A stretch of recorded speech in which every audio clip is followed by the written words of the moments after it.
Hi, it's early in the morning, April 12th, 2018. I'm on Intellicast. I just want to show you the radar in this area here.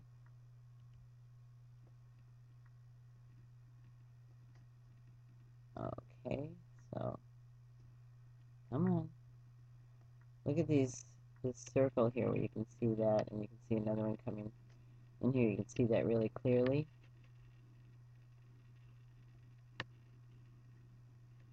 Dutch Sense used to say that if you could see something like that, it meant that there was going to be some kind of heavy-duty weather happening in 24 to 48 hours after that.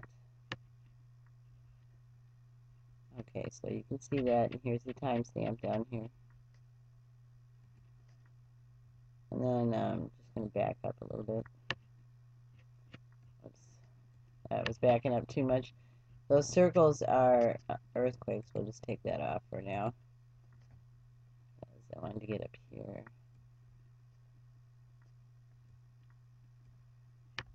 See if it's still showing up. See these beams through here? Coming out of here? Let's fast, or let's make this go for the last hour. Oh, well, maybe it won't show up anything. Sorry about it taking a while to do that. There we go. So you can see where beams coming right up through here, dividing as it gets farther out. So it's coming from down here somewhere, going through this radar cloud pattern. Let's see if I can back it up just a little tiny bit.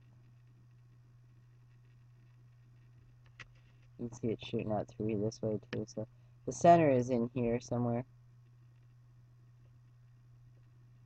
Yeah, you can see that coming out through there. Now this is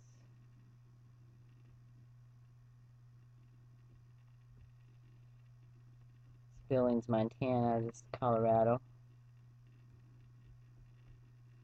Oh, I kept going. Once again, we don't need to back out that far. Oops, wrong direction. I'm sorry about that. Let's get it back in here.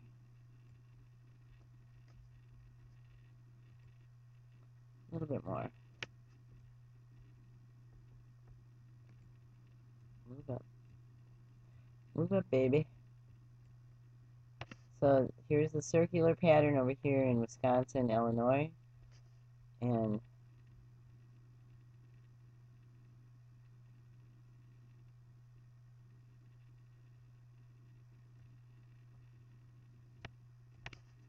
there's just a dot there.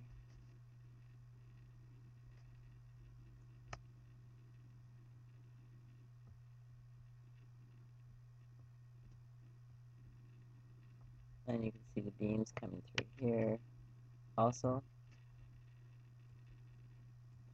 So there's a lot of intense radar activity going on. And then I'm going to go down here. And I want to show you this area, which you can't see anything on at all here on Intellicast. So I'm going to stop that and pause it for just a minute. This is the National Weather Service, and this is the area in Wisconsin, Janesville, Rock County. And this is the expected 24 to 48 hours. Tomorrow it's supposed to be, or Friday it's supposed to be high of 56, tomorrow 61, and then down, and snow expected over the weekend. But if I go on to here where it says home, and then this is just alert map, and the key is below here. But if I go up under radar on here, now remember we were down in Louisiana and you didn't see anything on Intellicast. So look right here, and we're just going to make that larger, put it on loop image, go over here to Louisiana. Look at all these radar stations. All these little green dots. That's not clouds. These are radar stations and putting radar into the atmosphere. This is where we saw the circles on IntelliCast right in here. Well, let's go down to, look at this. Look at how wide that array is. This is Louisiana, Texas. So maybe let's take a look at what is going on there. So I just clicked on it. It's Shreveport, Louisiana. Radar. That's incredibly big. Let's look at the storm relative loop and just see what they're showing up on that. Look at that. That looks like it's safe to be around, don't you think? This is College of DuPage. We'll go on their radar loop because it's pretty cool looking.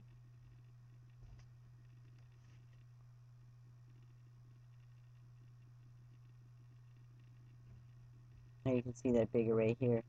But also, you can see how much energy is coming out of all these radar stations to the east.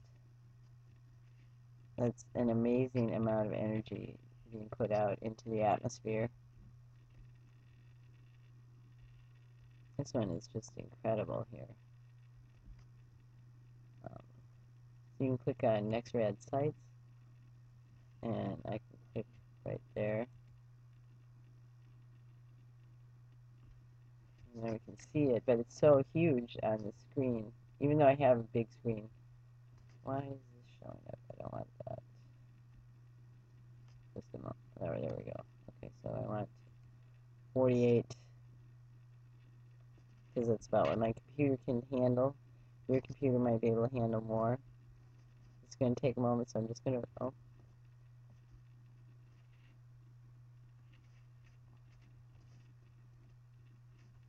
Look at how far out this goes. That's like incredible burst of energy coming off of this. Look at that. But let's, for a moment, just go.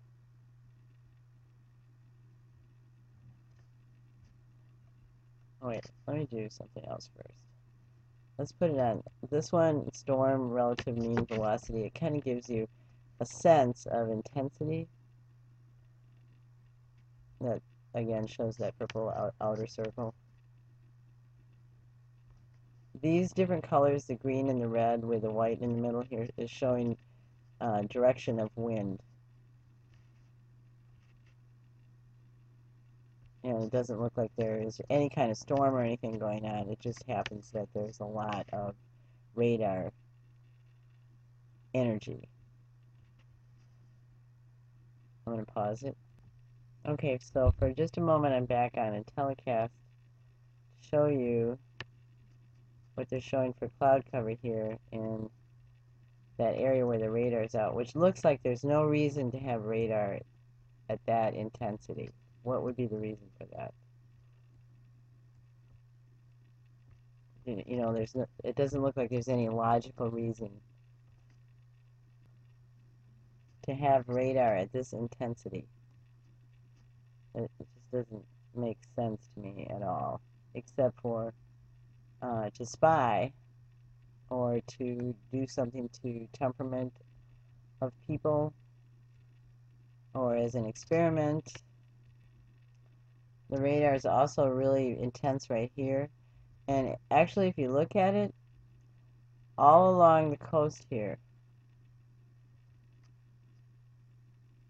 the radar is really intense. Spying, watching, checking, monitoring, and transforming. So I think I just want to go over here and see what's going on, what that looks like. Okay, this is Moody Air Force Base in Georgia.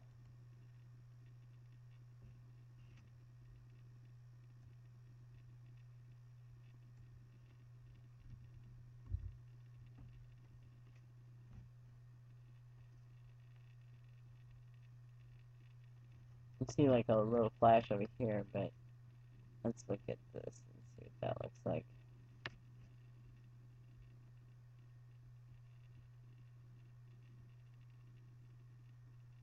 It's pretty intense. See the circle here, this is 50 miles, this is 100 miles away from the center. And it's going further than 100 miles from the center, which is right here, of the radar transmission base. So just out of curiosity, I'm going to click on a few of these other things. The water vapor loop for the United States. Okay, so first of all, this flashing looks like signals are being transmitted. There was another one being transmitted to change the weather from I don't know what is causing that. And I'm sure if you look it up, you'll find a lot of information saying it's just a glitch, it's nothing. But right where we saw the radar really intense here around Louisiana, you can see the water vapor moving in, and this one behind it moving in. Okay? This one we can't tell hardly anything on this. There's a way to stop it and move it ahead just one loop at a time. There's the one coming down at this time, this GMC time. Okay, so then there we can see what's right over here. But we can't really see where it's moving to because in the next loop or two it'll be gone, see? So then I like to look at the hemispheric IR loop. Okay, now that's enough to cause a seizure, practically, the flashing. Excuse me. But, once again, we can stop that, move it. So you can see somewhat of the cloud that's over here. This isn't really telling me much, though, just the way it's acting. Okay, so I'm going to go back to where I was looking at the Wisconsin area and just look at this radar loop in Illinois for a minute. Excuse me. Okay, I don't see any concentric circles on here, but I can definitely see the radar stations. Right in here is the center of each one, and they are extending so far that they're like touching into each other all around. Look at that pattern. What happens with a pattern like that is something is blocking it.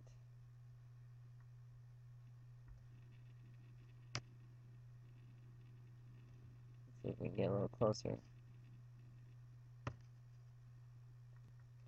Okay, so let's get in a little closer with zoom.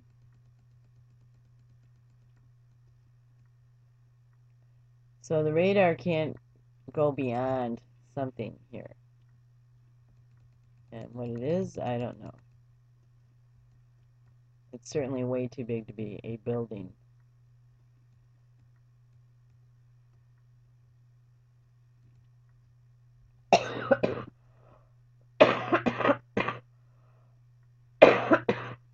Excuse me.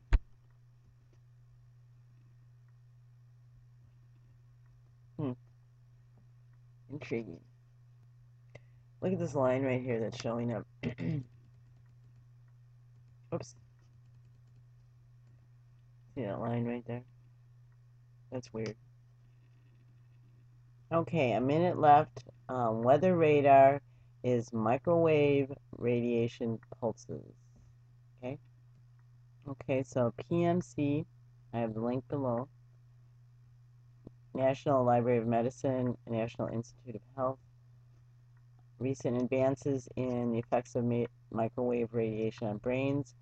I'm going to go down. However, with its popularization, increased attention has been paid to its influence on humans. Electromagnetic radiation can be absorbed by organisms, in which it causes a series of psychological and functional changes.